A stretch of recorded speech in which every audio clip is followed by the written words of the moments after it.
Good morning दोस्तों।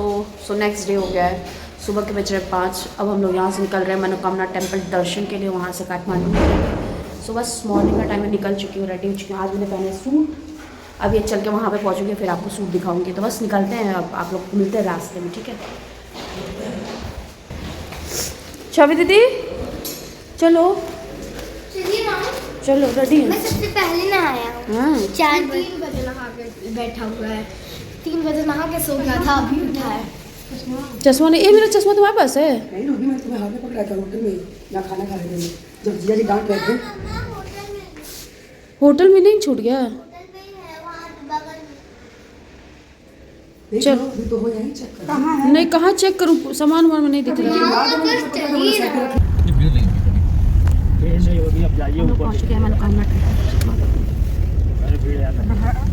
सो यहाँ पे आप देख सकते हैं हम लोग पहुँच गए हैं माता रानी के मंदिर यानी कि मनोकामना टेम्पल। ऑलमोस्ट पहुँचने ही वाले हैं और लिटरली बता रही हूँ, मैंने डिसाइड किया था कि मैं ऊपर नहीं जाऊँगी। मुझे पता नहीं क्यों रोपवे में बहुत ज़्यादा डर लग रहा था और मुझे ऐसा भी फील हो रहा था कि शायद इवान के लिए सेफ़ ना हो रोपवे से इतना ऊपर जाना। बट वहाँ पे हमने पूछा तो पता चला कि हाँ, हम इवान को लेके वहाँ सेफली जा सकते हैं। तो सर ने डिसाइड किया, नहीं अब आई हो इतना दूर तो तुम भी चलो, माता रानी के दर्शन कर लो।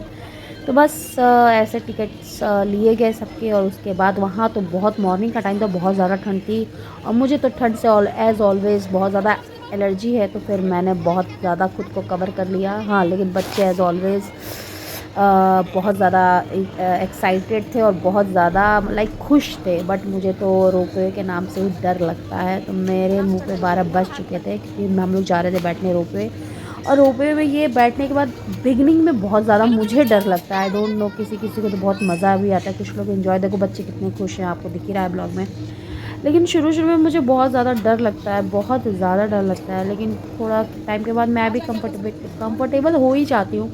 तो मैं भी जब बैठी तो मैं बिगनिंग में सर से मैं लाइक कहने लगी, क्यों आपने मुझे बिठाया, क्यों बिठाया। एंड फिर उसके बाद मैं भी लाइक इंजॉय करने लगी। सर मुझे सिर्फ डराते हैं, तुम नीचे देखो, पीछे देखो, कितना अच्छा व्यू है, देखिए इवान कितने आराम से बैठा है, ये देखिए आप लोग देखिए। मतलब लाइक 4 पहाड़ पार करके फिर चौथे पहाड़ पे आई थिंक माता रानी का टेम्पल है। तो जैसे जैसे ऊपर जा रहा था रोपवे, मुझे बहुत डर लग रहा था। मम्मी का ये मेरे फर्स्ट एक्सपीरियंस था। मम्मी बगल में बैठी थी, मैं बार बार पूछ रही थी मम्मी से, मम्मी आपको डर तो नहीं लग रहा, मम्मी आपको डर तो नहीं लग रहा। लेकिन मम्मी कुछ नहीं बोल रही थी, चुपचाप बैठी थी। हालांकि मैंने देखा मम्मी को बिल्कुल डर नहीं लग रहा था, मम्मी भी इंजॉय कर रही थी। बस मुझे ये था कि मैं बहुत ज़्यादा डर रही थी। और ये जो वीडियो था ये थोड़ा बहुत मैंने बनाया, उसके बाद मैंने फ़ोन पकड़ा दिया सर को। मैंने कहा मेरी अब हिम्मत नहीं है कि मैं वीडियो कंटिन्यू करूँ।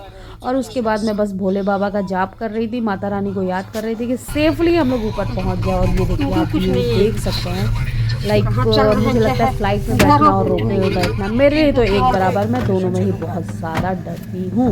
तो बस आगे का ब्लॉग आप लोग देखिए और खुद देखिए और खुद ये देखिए हम लोग सेफली पहुँच गए। और मैं बहुत ज़्यादा खुश हो रही थी पहुँचने के बाद। वहाँ पर बच्चे वहाँ दीदी और बच्चे वहाँ तो मेरे देखते वो लोग बहुत खुश हो गए।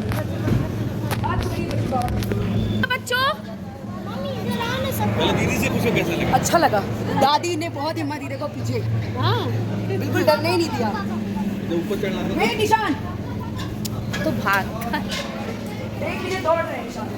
मैं तो लग रहा था छवि दी रो दूंगी। मैंने क्यों आप मुझे बिठाया, क्यों शुरू से पूछो, हम लोग मजे करते हैं, पूछो शादी। अच्छा आप नीचे देखे नहीं होंगे। हाँ बात करती रहोगी ना छवि दीदी, एक्सपीरियंस कर चुकी हूँ। नहीं सुनिए छवि दीदी, बात करती रहोगी ना तब नहीं तुमको फील होगा, जब सोचोगी तब बहुत फील होगा। दादी मुझे कहती क्यों डर रही है आप, कभी झूला फिर मैं उनका शॉल जी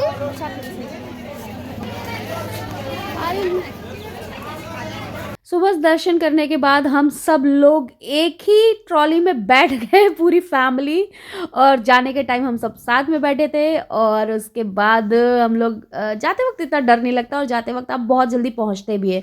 ऊपर जाने में आपको लगभग 15 से 20 मिनट लग जाते हैं, लेकिन आप लोग जब रिटर्निंग होंगे तो 5 मिनट में ही रिटर्निंग हो जाते हैं फ्रेंड।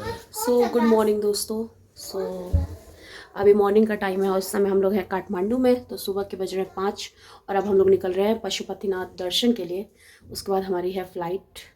तो बस अभी दर्शन के लिए निकलते हैं और आप लोग को सीधा मिलते हैं नीचे चल के मंदिर में चल के टेम्पल में। ईशान भी सर है और बाबू है मम्मी के साथ। तो बस अब निकलते हैं जल्दी से। कल हम लोग इतना ज़्यादा झेल गए रास्ते में, इसलिए कल मैंने ब्लॉगिंग नहीं की। सो बस अभी फ्रेश नहा हुआ के रेडी है, तो सोचा कि भाई फ्रेश मूड से थोड़ा सा ब्लॉग बना लिया जाए, तो इसलिए मैंने ब्लॉग कंटिन्यू किया। चलिए मिलते हैं सीधा टेम्पल में। भोलेनाथ की कृपा से भोलेनाथ का दर्शन मिल गया। सो आप लोग भी एक तरह आ पाऊँगी, अंदर से तो अलाउ होता, बहुत अच्छे से दर्शन मिल गया। हर हर महादेव, हर हर महादेव। 1 तारीख को भोले बाबा का दर्शन हो गया, इससे अच्छा लाइफ में कुछ नहीं हो सकता है। बम बम बम बम भोले बाबा, हर हर महादेव। हैप्पी न्यू ईयर आप सबको फ्रेंड्स।